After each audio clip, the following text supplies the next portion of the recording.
এটা বলতে গেলে আসলে আমি নিজেকে ধরে রাখতে পারি না। ইসলামের ইতিহাসের সবচাইতে মর্মান্তিক যুদ্ধ হচ্ছে মুতার যুদ্ধ, সবচেয়ে মর্মান্তিক। বদর, উহুদ, খন্দক, খায়বার যত যুদ্ধ আছে এগুলো যুদ্ধ অনেক বড় মাপের। মুতার যুদ্ধের প্রেক্ষাপট এবং সিচুয়েশনটা সম্পূর্ণ ডিফারেন্ট ছিল। এখানে আপনাদেরকে আমি 3 জন শ্রেষ্ঠ বীরের মহাকাব্য শোনাচ্ছি। কয়জন?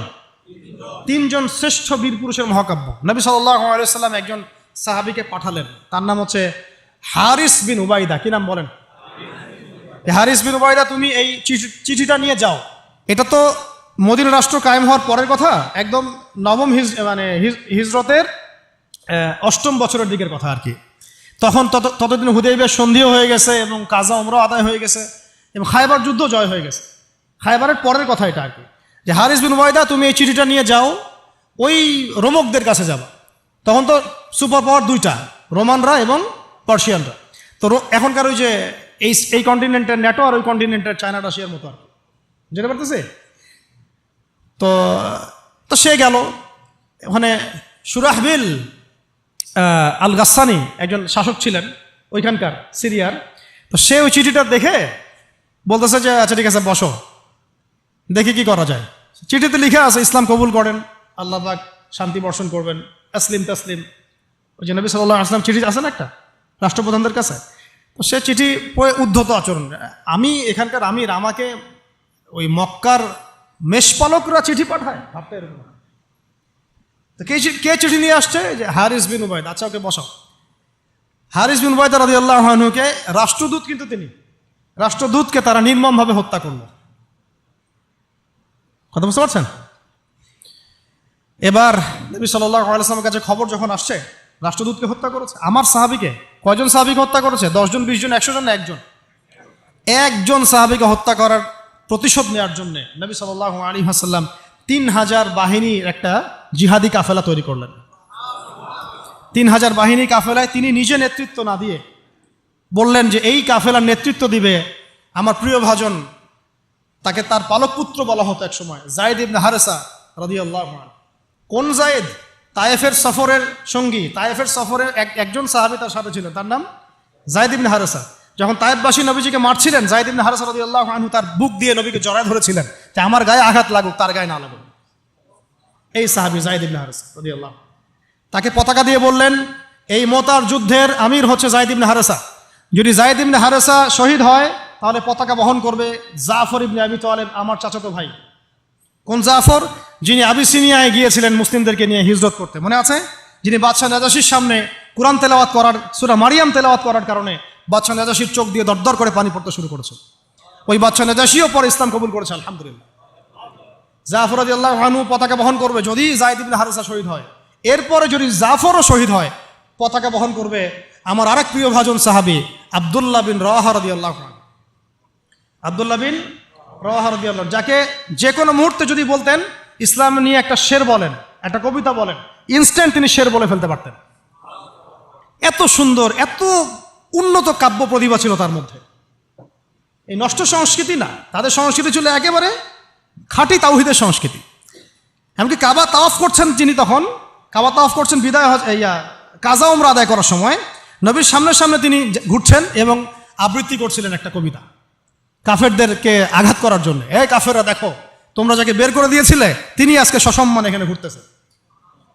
ওমর রাদিয়াল্লাহু আনহু বলছিলেন যে কাবা তাওয়াফ করার সময় তুমি এগুলো বলছো? নবীজি বলেন ওকে ছেড়ে দাও, সে এমন বাক্য তিলাওয়াত করতেছে, এমন বাক্য সে চয়ন করেছে যেগুলো কাফেরের অন্তরে বর্ষার চাইতেও বেশি বিদ্ধ হচ্ছে, তাকে বলতে দাও। এই হলো আব্দুল্লাহ বিন রাওয়াহা রাদিয়াল্লাহু আনহু, নবীজির অত্যন্ত প্রিয় ভাজন সাহাবী। আব্দুল্লাহ বিন রাওয়াহা যদি শহীদ হয় তাহলে তোমরা তোমাদের মধ্য থেকে একজনকে আমির নিযুক্ত করে নিও। সাহাবীরা বুঝে ফেললেন এই সফরে আমরা 3 জনই শহীদ হতে যাচ্ছি, কারণ একটা সফরে কখনো 3 জন আমিরের প্রয়োজন হয় না, হয় না। এবার তারা গেলেন, তারা কখনো আশাও করেন নাই ওখানে যা দেখবেন। ওখানে গিয়ে দেখলেন যে 1 লক্ষ রোমান সৈন্য সামনে এসে দাঁড়িয়েছে। কত লক্ষ? এবং একেবারে ফুল প্রশিক্ষিত, একদম ফুল আর্মড ফোর্সড। আর এর সাথে তাদের সাহায্যকারী দলেও আছে আরো 1 লক্ষ সৈন্য। মোট কয় লক্ষ? এদিকে কতজন? যুদ্ধ হওয়া সম্ভব? আসলে কি সম্ভব? সম্ভব না। এই যুদ্ধ কিন্তু সম্ভব না। আমরা তো আগে সংখ্যাগরিষ্ঠ হওয়ার কথা চিন্তা করি। কোনো যুদ্ধে ইসলাম সংখ্যাগরিষ্ঠতা দিয়ে জিতে নাই। ইসলাম জিতেছে ইমানের বদৌলতে, শুধু ইমানের বদৌলতে। আমরা সংখ্যা দিয়ে কখনো বিজয় লাভ করতে পারি নাই। এখন এবার সাহাবীরা মাশওয়ারা করতেছেন রাত্রেবেলা, আমরা কি করব? কালকে যুদ্ধ করব, নাকি মদিনায় ফিরে যাব, নাকি রাসূলকে খবর পাঠাবো, নাকি কোনো বিকল্প ফোর্স নিয়ে আসার ব্যবস্থা করব, কি করব? তখন সাহাবী ওই যে বললাম আব্দুল্লাহ বিন রাওয়াহা রাদিয়াল্লাহু আনহু দাঁড়ালেন। তরুণ সাহাবী, আপনাদেরকে বলতেছে, তরুণ সাহাবী দাঁড়িয়ে বলছেন যে, হে আমার ভাইয়েরা, আমরা এখানে কি জন্য এসেছি? হয় আমরা এই যুদ্ধ করব, শহীদ হব, না হলে আমরা গাজী হব। আর আপনারা যে বিষয়টাকে ভয় করছেন, আসলে কিন্তু আমরা সেটা পাওয়ার জন্যই এসেছি, তার নাম শাহাদাত। আপনারা যেটাকে ভয় করছেন যে আমরা এখানে গেলে মারা যাব, ওটার জন্যই তো আমরা এত দূরে এসেছি। আমরা গাজী হই অথবা শহীদই হই, আমাদের জন্য আজর আল্লাহর কাছে লেখা থাকবে। তো তার এই মানে এমন ঈমানদীপ্ত ছিল ভাষণটা, আমি তো ওটা বলতে পারলাম না, আরবিতে তিনি বলেছেন। এতে মানে উৎফুল্ল হয়ে বা ইন্সপায়ার্ড হয়ে সাহাবীরা আর দ্বিতীয়বার ভাবলেন না, ঠিক আছে কালকে যুদ্ধ হবে। এবার পরের দিন যুদ্ধ শুরু হল। এটা কি সম্ভব যুদ্ধ? প্রথমে যায়েদ ইবনে হারেসা রাদিয়াল্লাহু আনহু পতাকা নিয়ে ঘোড়া ছুটা আগায় যাচ্ছেন, এবং একটা আঘাতও পিছন থেকে করার সাহস হচ্ছে না তাদের, সব আঘাত তারা সামন থেকে করছেন। এক পর্যায়ে যায়েদ রাদিয়াল্লাহু আনহুর এই মানে গায়ের মধ্যে তারা বর্ষা নিক্ষেপ করে। বর্ষা তো আগেকার বড় বড় বল্লম বর্ষা ছিল, এবং একটা বর্ষা তার গায়ে যখন লাগে তিনি পড়ে যান, এবং এই অবস্থায় আস্তে আস্তে তার শাহাদাত হয়। পতাকা পড়তে দেন নাই, পতাকা নিয়ে নিয়েছেন জাফর ইবনে আবি তালিব রাদিয়াল্লাহু আনহু হাতে, এবং জাফর রাদিয়াল্লাহু আনহু যুদ্ধ করতে থাকেন, এত বীর বিক্রমে যুদ্ধ করতে থাকেন যে এক পর্যায়ে তিনি তার নিজের কালো এবং লাল ডোরাকাটা ঘোড়া ছিল, সেই ঘোড়ার পা নিজেই কেটে ফেলেন, যে আমার যেন পালিয়ে যাওয়ার মন না উঠে কখনো ঘোড়া চলে, তারা যেন আমার ঘোড়া ইউজ করতে না পারে। সাহাবীরা বলছেন তার শাহাদাতের পরে তার বডির মধ্যে আমরা এরকম 50টা থেকে 60টা এরকম আঘাতের দাগ দেখেছি। একটাও দেহের পিছনে ছিল না, সব সামনে ছিল। যুদ্ধ করতে করতে এক পর্যায়ে তার ডান হাতটা কেটে পড়ে যায়। এরপরে তিনি বাম হাতে পতাকা উঠায় নেন, কাফেররা বাম হাতটাও কেটে ফেলে। এরপরে তিনি বুকের সাথে পতাকাটাকে এইভাবে জড়িয়ে রাখেন, বুকের সাথে পতাকাটাকে এইভাবে জড়িয়ে রাখেন, পতাকা পড়তে দেন নাই। একজন রোমান সৈন্য তাকে আঘাত করে এবং তার দেহটা দ্বিখণ্ডিত হয়ে যায়। এই খবর নবী সাল্লাল্লাহু আলাইহি ওয়াসাল্লাম ওই মদিনায় বসে বসেই পাচ্ছিলেন। তিনি বললেন, এই মাত্র যায়েদ শহীদ হলো, এই মাত্র জাফর শহীদ হলো।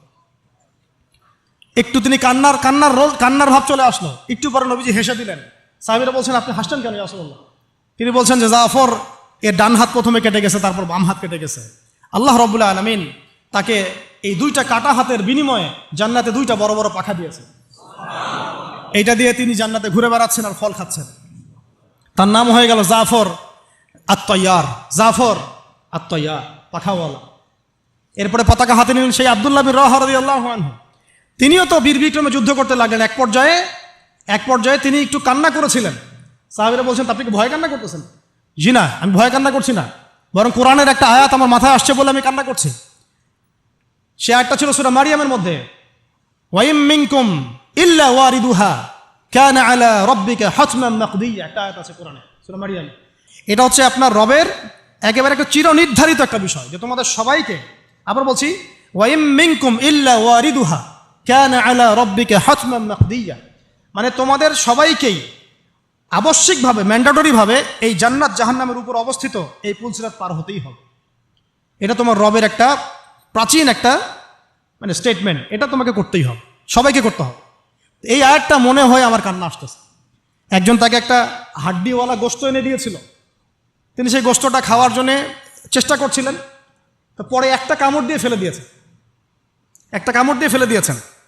তারপরে তিনি ছুটলেন যুদ্ধ করার জন্যে, এবং ওই সময় একটা কবিতা আবৃত্তি করেছেন, হে আমার মন, তোমার নফস হয়তো চাচ্ছে, তুমি হয়তো চাচ্ছ এখান থেকে পালিয়ে যাওয়ার জন্যে, জেনে রাখো সামনে তুমি যা দেখছো এর পিছনেই আছে জান্নাত। শেষমেশ কি জীবন দেখেন, কি ব্যক্তিত্ব, কি ক্যারেক্টার, কেমন গায়রত, কেমন ইজ্জত, কেমন সম্মান, কি জীবন। এরপরে তিনিও শহীদ হলেন, পতাকা হাতে তুলে নিলেন আল্লাহর বীর খালেদ বিন ওয়ালিদ রাদিয়াল্লাহু, তাকে পতাকা দেওয়া হলো। তিনি কিন্তু নতুন মুসলিম হয়েছেন।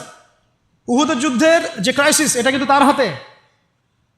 কাজা ওমরা আদায় করতে গিয়ে নবীজি চিঠি লিখে দিয়েছেন, ছোট্ট করে একজনের দ্বারা লিখিয়েছেন যে খালিদকে চিঠিটা পৌঁছে দিও। ওখানে লেখা আছে, খালিদ তুমি যদি কাফেরদের পক্ষ অবলম্বন না করে মুসলিমদের পক্ষ নিতা কতই না ভালো হবে। ঠিক আছে, এই একটা লেখা, একটা চিঠি খালিদ রাদিয়াল্লাহু আনহু একবারে কলিজাটা কাঁপায় ফেলছে। তিনি মক্কা থেকে মদিনায় গিয়ে নিজে ইসলাম কবুল করে আসছেন, এবং নবী সাল্লাল্লাহু আলাইহি ওয়াসাল্লাম তাকে কিন্তু আন্ডারস্টিমেট করেন নাই। তার হাতে উল্টা তরোয়াল উঠাই দিয়ে বলছেন যে আজকে থেকে এই তরোয়াল তোমার, এবং তোমার নাম হচ্ছে সাইফুল্লাহ, তুমি আল্লাহর তরবারি। এরপর থেকে তিনি প্রায় 80-90টা যুদ্ধ করেছেন, সবগুলোতে জয়লাভ করেছেন মাশাআল্লাহ। ওই খালিদ রাদিয়াল্লাহু আনহু পতাকা তুলে নেন মোতার যুদ্ধে। তারপরে সিরাতের মধ্যে আসছে, তিনি বলছেন নিজের ভাষায় যে ওই দিন আমার হাতে 9টা তরোয়াল ভেঙে গেছে। যুদ্ধ করতে করতে করতে করতে ওই দিন আমার হাতে 9টা তরোয়াল ভেঙে গেছে। তিনি ছিলেন যুদ্ধ কৌশলে অত্যন্ত পারদর্শী, হুটে হাটে কোনো কাজ করতেন, অনেক পারদর্শী। তিনি ডানের সৈন্যকে বামে নিয়ে আসছেন, বামেরটাকে ডানে নিয়ে গেছেন, সামনেটাকে পিছনে নিয়ে আসছেন, পিছনেটাকে সামনে নিয়েছেন। বর্ষা যারা ছিল তাদেরকে পিছনে নিয়ে আসছেন, তীরন্দাজদেরকে সামনে দিয়েছেন, মানে ওদেরকে ভেবাচাকা খাওয়াই দিয়েছেন যে ওরা মনে করতেছে এরা মনে হয় অনেক, হ্যাঁ এরা মনে হয় আরো বিকল্প ফোর্স নিয়ে আসছে মনে হয়। তো ওরা আস্তে আস্তে পিছনের দিকে যাওয়া শুরু করতেছে, আর এদিকে মুসলিমরা একটু একটু করে সেফ জোনে আসার চেষ্টা করতেছে পিছনের দিকে। ওরা ভাবতেছে পিছনের সামনে যদি আগাই হয়তো পিছন থেকে ওরা আরো সৈন্য নিয়ে আসছে, আমাদেরকে আক্রমণ করবে। এই আল্লাহ পাক ভয় চাপাই দিলেন, এরা পালায় চলে গেল। 3000 সৈন্য নিয়ে 2 লক্ষ সৈন্যকে পরাজিত করা হয়েছে। খালিদ রাদিয়াল্লাহু আনহু বললেন আমার হাতে সেই দিন 9টা তরোয়াল ভেঙেছে, আর শেষমেশ ছোট্ট একটা ইয়েমেনি চাকু দিয়ে আমি যুদ্ধ করেছি। তাহলে চিন্তা করেন কত কাফের মারা গেছে। আর মুসলিমদের মধ্যে মাত্র 12 জন সাহাবী শহীদ হয়েছে। মাত্র 12 জনকে তারা মারতে পারছে, বাকিদেরকে মারতে পারেনি। এইগুলো হচ্ছে মহাকাব্য, জাজল্যমান মহাকাব্য, যেগুলো আমাদের এই প্রজন্মকে জানানো উচিত এবং আপনাদের মাথায় থাকা উচিত। প্রত্যেকটা সংগ্রাম, প্রত্যেকটা বিপ্লব, প্রত্যেকটা অভ্যুত্থানের পিছনে যেন থাকে আল্লাহর সন্তুষ্টি, আল্লাহর দিন কায়েমের চেষ্টা, আল্লাহর দিনের খেদমতের চেষ্টা এবং ইনসাফ প্রতিষ্ঠার চেষ্টা, এবং জালেমের বিরুদ্ধে আমাদের অবস্থান সবসময় শক্ত থাকবে ইনশাআল্লাহ। এরকম অনেক ঘটনা আছে, আমি আজকে আর বলার সুযোগ পেলাম না। ইনশাআল্লাহ আরও একদিন আল্লাহ যদি তৌফিক দেন ইনশাআল্লাহ তাআলা আমি আপনাদের সাথে আবার এগুলো নিয়ে সেশন করবো ইনশাআল্লাহ। তো শেষ করার আগে আমি জাস্ট 2-1টা নাম উচ্চারণ করতেছি। সেটা হচ্ছে আমার খুব পছন্দের একজন ব্যক্তিত্ব, ইমাম হুসাইন রাদিয়াল্লাহু আনহু। নাম মনে আছে না? তার কারবালার মাঠের ঘটনা আপনারা জানেন। এইগুলো মহাকাব্য। তিনি সপরিবারে নিহত হলেন, শেষ পর্যন্ত কিন্তু আত্মসমর্পণ করেন না, করেছেন।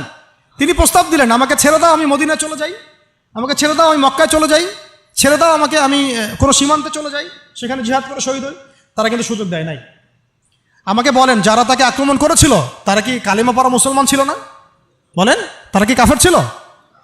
তাহলে এখন কি ইমাম হোসেইন যে এখানে প্রতিবাদ করলেন, হাতে অস্ত্র উঠিয়ে নিয়ে যুদ্ধ করে শেষ পর্যন্ত শহীদ হলেন, তার যুদ্ধটা কি সন্ত্রাসী কর্মকাণ্ড ছিল? ঠিক অনেকে আছে আমাদের সমাজে, তারা মনে করে যে মুসলিমরা যতই পাপ করুক না কেন ওদেরকে কিছুই বলা যাবে না। এমন একটা কনসেপ্ট আমাদের সমাজে আছে, মুসলিম তো, আরে ভাই কালিমা পড়ছে, লা ইলাহা ইল্লাল্লাহ বলছে, তাকে আপনি কেন এইভাবে চার্জ করেন? আরে কালিমা তো আব্দুল্লাহ বিন উবাইও পড়েছিল। আব্দুল্লাহ বিন উবাই কি কালিমা পড়ে নাই? তাহলে কি আপনি তাকে মুমিন বলে গণ্য করবেন? মনে রাখবেন একটা কথা, যাকে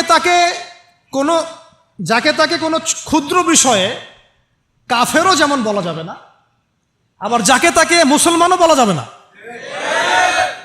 এটা বুঝতে হবে আমাদেরকে, ঈমান ভঙ্গের কারণগুলো আমাদেরকে শিখতে হবে। যে যাকে তাকে যেমন আমরা কাফের তাকফির করব না, ঠিক একইভাবে যাকে তাকে মুসলমান, পাক্কা মুসলমানও বলা যাবে না। আল্লাহ পাক আমাদেরকে বোঝার তৌফিক দান করেন। ঠিক এইভাবেই উমর রাদিয়াল্লাহু আনহু একদিন ফজরের নামাজে দাঁড়িয়ে কিরাত করছেন, পিছনে এক দাস, এই ফাইরুজ আবু লুলু, একেবারে ধারালো ছুরি দিয়ে উমর রাদিয়াল্লাহু আনহুকে 2-3টা আঘাত করলো। উমর রাদিয়াল্লাহু আনহু শহীদ হলেন। এগুলো মহাকাব্য রচিত হয়েছে, কারণ ইসলামের বীর সিংহদেরকে কেউ আসলে সামন থেকে মারতে পারে নাই। কথা বুঝতে পারছেন? ওইভাবেই চোরাগপ্তই মারতে হয়েছে। আল্লাহর কসম, উমর রাদিয়াল্লাহু আনহু যে জায়গায় শাহাদত বরণ করছেন ওই জায়গায় আমি দাঁড়াইছি, আলহামদুলিল্লাহ। ওই জায়গাতে আমি দেখে আসছি কোন জায়গায় তাকে শাহাদত বরণ করা হয়েছে। ওখানে ওইসব জায়গাগুলো জিয়ারা করলেও মনের মধ্যে এই চেতনাগুলো জাগ্রত হয়। সুবহানাল্লাহ। আলী ইবনে আবি তালেব কুফার মসজিদে যাচ্ছেন, রাস্তায় এক ব্যক্তি তাকে চোরাগপ্ত হামলা চালিয়ে তাকে হত্যা করেছে। আল্লাহর বীর সৈন্যদেরকে কেউ সামন থেকে আঘাত করার সুযোগ পায় না। তো এগুলো হচ্ছে মহাকাব্য, জাজল্যমান মহাকাব্য।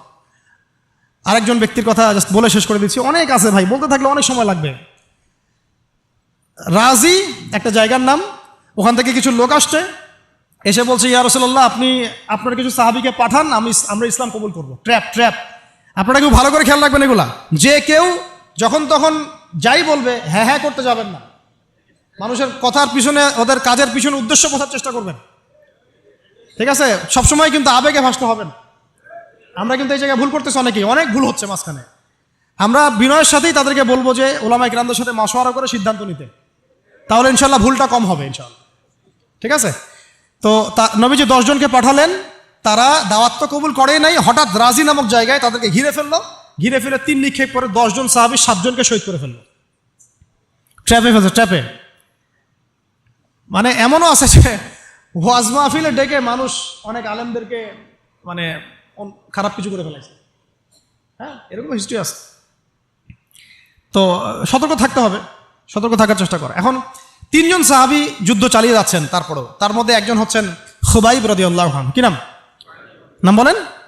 খুবাইব রাদিয়াল্লাহু আনহু। খুবাইব রাদিয়াল্লাহু আনহুকে এক পর্যায়ে মানে আর কতক্ষণ পারা যায়, 100 জন ঘিরে ফেলছে, আমরা 10 জন, 7 জন শহীদ হয়ে গেছে, 3 জন বাকি আছে, কতক্ষণ পারা যায়? তো তারা বললো যে তোমরা পাহাড় থেকে নেমে আসো, তোমাদেরকে ছেড়ে দিব। 3 জন মাশওয়ারা করছেন, না নামা যাবেন, নামলে কিন্তু ওরা আমাকে ধরে ফেলবে। তারপরে বাধ্য হয়ে এক পর্যায়ে নামতে হয়েছে, নামার সাথে সাথেই একজনকে তারা মেরে ফেলছে, বাকি 2 জনকে তারা মক্কায় বিক্রি করে দিয়েছেন। ওই মক্কার 2 জনের মধ্যে একজন হচ্ছেন খুবাইব রাদিয়াল্লাহু আনহু। কি নাম? খুবাইব রাদিয়াল্লাহু আনহু। আরেকজনের নাম আসিম রাদিয়াল্লাহু আনহু। আসিম রাদিয়াল্লাহু আনহুকেও তারা হত্যা করেছে এবং তার লাশটাকে বিকৃত করার চেষ্টা করেছিল। কিন্তু আসিম রাদিয়াল্লাহু আনহু ওই সময় দোয়া করেছিলেন, আল্লাহ আমার লাশকে কোনো কাফেরের হাতে বিকৃত হতে তুমি দিও না। যুদ্ধ করতে করতে কথাটা বলেছেন, কারণ তিনি বুঝতে পারছেন যে 100 জন ঘিরে ফেলছে। ওদের একটা ট্রেডিশন ছিল লাশ বিকৃত করা, যে আল্লাহ আমার লাশটাকে তুমি কোনো কাফেরের হাতে বিকৃত করতে দিও না। তখন আল্লাহ রাব্বুল আলামিন তার শাহাদাতে পড়ে এক ঝাঁক ভেমরুল পাঠায় দেন, তারা তার গায়ের উপর বসে পড়ে, কোনো কাফের তাকে হাত দিতে পারে না। আল্লাহ পাক এভাবে সাহায্য করেন। আর এইদিকে খুবাইব রাদিয়াল্লাহু আনহুকে বিক্রি করে দেওয়া হলো মক্কায়, তাকে জেলখানায় রাখা হচ্ছে। তো খুবাইব রাদিয়াল্লাহু আনহু জেলখানায় বসে আছেন, এটা একটু শুনেন আপনারা। জেলখানায় বসে আছেন, তার খুরের কাজের প্রয়োজন হয়েছে। ছেলেদের প্রয়োজন হয় না? খুরের কাজ তো বুঝতে পারছেন, অ্যাডাল্ট আপনারা। তো খুর চেয়েছেন, একটা খুর, আমাকে একটা খুর দাও। এখন কথা হচ্ছে খুবাইব রাদিয়াল্লাহু আনহু খুর চাইছেন, খুর দেয়া হয়েছে, তারা খুর দিচ্ছেন। তো খুর কাজ শেষ করার পরে ওই কাফেরদের একটা বাচ্চা, ছোট বাচ্চাটা দৌড়াদৌড়ি করতে গিয়ে ওই জেলখানার ভিতর ঢুকে গেছে, খুবাইব রাদিয়াল্লাহু আনহুর কাছে চলে আসছে। তো খুবাইব রাদিয়াল্লাহু আনহু কিন্তু পারতেন তাকে জিম্মি করে ওখান থেকে বের হইতেন, পারতেন না? তিনি কোলে বসে আদর করতেছেন বাচ্চাটাকে, যার বাচ্চা সে তো আতঙ্কে, এইবার তো অবস্থা খারাপ, আমার বাচ্চাকে মেরে ফেললে তো সমস্যা হবে। তো খুবাইব রাদিয়াল্লাহু আনহু তাকে ছেড়ে দিলেন এবং আল্লাহ পাক ওই জেলখানার মধ্যে আল্লাহর পক্ষ থেকে তাকে আঙ্গুর খাওয়ালেন। ওই সময় ওই আঙ্গুর কথা পাওয়া যাচ্ছে না, কিন্তু জেলখানায় তিনি বসে আঙ্গুর খাচ্ছেন। তো কাফেররা বলেছে নিজেরাই যে খুবাইবের চেয়ে শ্রেষ্ঠ কোনো বন্দী আমরা কখনো দেখি না, খুবাইবের চেয়ে শ্রেষ্ঠ কোনো বন্দী আমরা কখনো দেখি নাই। খুবাইব রাদিয়াল্লাহু আনহুকে এরপরে মক্কার বাজারে নিয়ে যাওয়া হয়, একটা গাছের কাছে নিয়ে গিয়ে, শেষ করে দিচ্ছি লাস্ট পয়েন্ট, তাকে শুলদণ্ড দেওয়া হয়। কি দণ্ড? শুলদণ্ড। এটা আপনারা বুঝবেন না, এটা এমন না যে গলায় ফাঁসি দেওয়া। শুলদণ্ড কি একটু সার্চ করে দেখেন। লোহা পিছন দিয়ে মানে শরীরে একটা পাশ দিয়ে ঢুকিয়ে আর একটা পাশ দিয়ে বের করে দেওয়ার নাম শুলদণ্ড। নাউযু বিল্লাহি মিন যালিক, সুবহানাল্লাহ, লা হাওলা ওয়ালা কুওয়াতা ইল্লা বিল্লাহ। কি মানুষ! তখন তাকে বলা হচ্ছে, তোমাকে যদি শুলদণ্ড না দিয়ে মুহাম্মাদকে তোমার জায়গায় নিয়ে আসি, তুমি কি খুশি হবা? তিনি বলছেন, আমার জায়গায় মুহাম্মাদের একটা চুলও যদি বাঁকা হয় আমি সেটাও সহ্য করবো না। তুমি কি চাও বলো, শেষ খয়েশ কি? তখন খুবাইব রাদিয়াল্লাহু আনহু বলছেন, আমার শেষ ইচ্ছা হচ্ছে 2 রাকাত নামাজ পড়া।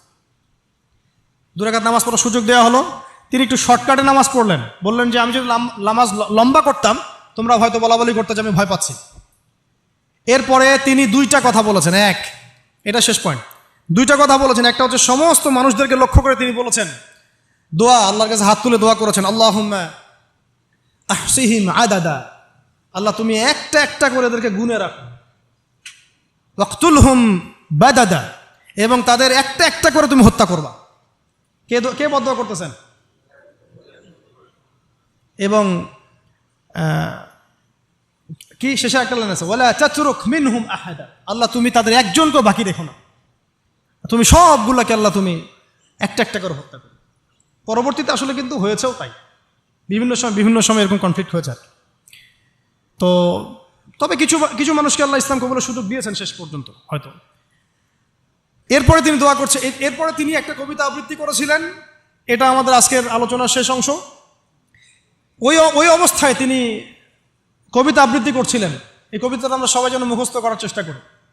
অনেক সিরাতে অনেকভাবে আসছে, আমি আমার মতো করে বলার চেষ্টা করছি। তিনি অনেক 12-14 লাইনের একটা কবিতা আবৃত্তি করেছিলেন। তার শেষের 4টা লাইনে তিনি বলেছিলেন যে ওয়ালাস্তু উবালি হিনা উকতালু মুসলিমান, আমি কোনো পরোয়াই করি না যখন আমাকে মুসলিম হিসেবে শহীদ করা হচ্ছে। ওয়ালাস্তু উবালি হিনা উকতালু মুসলিমান আলা আই জামবিন কানা লিল্লাহি মাসরাই, আমাকে যেদিকেই পাশ ফিরিয়ে হত্যা করা হোক না কেন সেই পাশটা আল্লাহর জন্যই। ওয়াযালিকাল ইলাহ ওয়া ইন ইয়াশা, তিনি এমন একজন ইলাহ যিনি চাইলে ইউবারিক আলা ফি কুল্লি শিলউইন মুমাজ্জা, তিনি আমার প্রত্যেকটা হাড়ে রক্তে মাংসে বরকত দিতে পারেন। এরপর তাকে শহীদ করা হয়। তো প্রিয় ভাইয়েরা, অনেক আলোচনা হলো, করতে থাকলে সারা রাত চলে যাবে, একদিনে তো সব বলা যাবে না। তো ইনশাআল্লাহ আমরা প্রতি মাসে যদি একটা করে সেশন করতে পারি, ইনশাআল্লাহ তাআলা আমাদের জন্য অনেক মুফিদ। আজকে আমরা যে বিষয়টার দিকে ফোকাস করার চেষ্টা করলাম যে মহাকাব্য রচনা করতে হবে আল্লাহর জন্য। মহাকাব্য শুধু আমরা এবারই প্রথম রচনা করি নাই, আমাদের এই বাপদাদা পূর্বপুরুষ একদম সলফে সালেহিনের যুগ থেকে শুরু করে চিরায়ত এই যে 1400 বছর ইতিহাস, বহু যুদ্ধ হয়েছে, বহু বিপ্লব, বহু সংগ্রাম, বহু গণ অভ্যুত্থান। কিন্তু যে অভ্যুত্থানগুলোর উদ্দেশ্য ছিল শুধু দুনিয়া, সেই অভ্যুত্থানগুলো কখনো দীর্ঘস্থায়ী হয় নাই। যে অভ্যুত্থানগুলোর উদ্দেশ্য ছিল, বিপ্লবগুলোর উদ্দেশ্য ছিল শুধুমাত্র দুনিয়ার স্বার্থ হাসিল করা, সেগুলো কশ্চিনকালেও পরকালে কোনো আজর পাবে না। আর যে বিপ্লব, যে গণ অভ্যুত্থানগুলো শুধুমাত্র আল্লাহকে রাজি খুশি করার জন্যে, আল্লাহর দ্বীনের জন্যে, তার নবীর জন্যে, ইসলাম প্রতিষ্ঠার জন্য কায়েম করা হয়েছে, সংগঠিত হয়েছে, শুধুমাত্র সেগুলোই দুনিয়াতেও সফল হয়েছে, পরকালও সফল হবে ইনশাআল্লাহ। এবং আমাদের এই ভাইদের ত্যাগগুলোকে আমরা যেন বিফলে যেতে না দেই। এই নতুন বাংলাদেশে তাদের যে মহাকাব্য, এগুলোকে যেন আমরা স্মরণ করে রাখি। এবং এই স্মরণীয় করে রাখতে হলে আমাদেরকে এই মানুষগুলোর মতো মহাকাব্য রচনা করতে হবে। আল্লাহ পাক আমাদের সবাইকে কথাগুলো বোঝার তৌফিক দান করেন। তো মাঝখানে একটা কথা বলতে আমি ভুলে গিয়েছিলাম, এখন মনে পড়লো, বলে দেই, নাহলে পরে ভুলে যাবো। ওই যে মিদআমের কথাটা আপনাদেরকে বললাম যে বাইতুল মাল থেকে কি চুরি করছে। হ্যাঁ, আপনারা যারা গণভবন থেকে এত কিছু নিয়ে আসছেন, এখন বুঝেন কি করবেন। এটা তো বাইতুল মাল হয় নাই ভাই, ওটা কি বাইতুল মাল? এখন এই রাষ্ট্রের কি কোনো আমির আছে যে এটাকে বন্টন করে দিচ্ছে আপনাদের মধ্যে? তা তো করে নাই। তাহলে ফ্রিজ ট্রিজ, মাছ মাংস, ডিম দুধ কলা যে নিয়ে আসলেন, এটার কি হবে এখন? যাক, এটা আল্লাহ পাক যেন মাফ করে দেন, দোয়া করি। আল্লাহ রাব্বুল আলামিন আমাদের সবাইকে নবী সাল্লাল্লাহু আলাইহি ওয়াসাল্লামের সিরাত পড়ার তৌফিক দান করেন, সিরাতের আলোকে দিন বোঝার তৌফিক দান করেন। সেই দিন নিজে পালন করব, নিজের পরিবারে কায়েম করব, সেই ইলম অনুযায়ী আমল করব, হালাল খাবো এবং দ্বীনের খেদমত করব।